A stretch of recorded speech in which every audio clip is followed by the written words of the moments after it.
महाभारत में जब अर्जुन और उसका पुत्र इरावन हाहाकार मचा रहे थे तो कौरव पक्ष में चिंता की लहर दौड़ जाती है।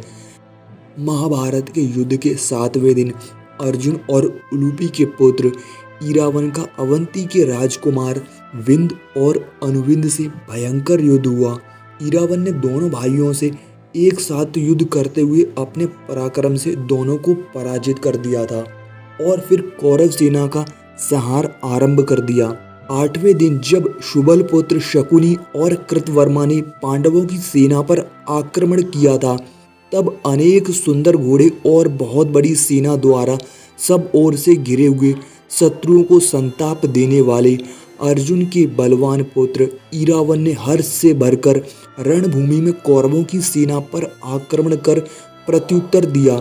इरावन द्वारा किए गए इस अत्यंत भयानक युद्ध में कौरवों की घुड़सवार सेना नष्ट हो गई और शकुनी के 6 पुत्रों का वध कर दिया। ये देखकर दुर्योधन भयभीत हो उठा और वो भागकर श्रृंगी ऋषि के पुत्र अलम्बुस राक्षस के पास जा पहुंचा, जो कि पूर्व काल में किए गए बकासुर वध के कारण भीमसेन का शत्रु बन बैठा था।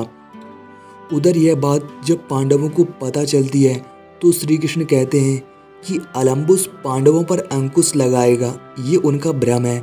बड़े भैया जो धर्म पर होते हैं और धर्म के लिए लड़ते हैं, उन पर तो मृत्यु भी अंकुश नहीं लगा सकती, क्योंकि वे अपनी जान हथेली पर रखकर युद्ध करते हैं।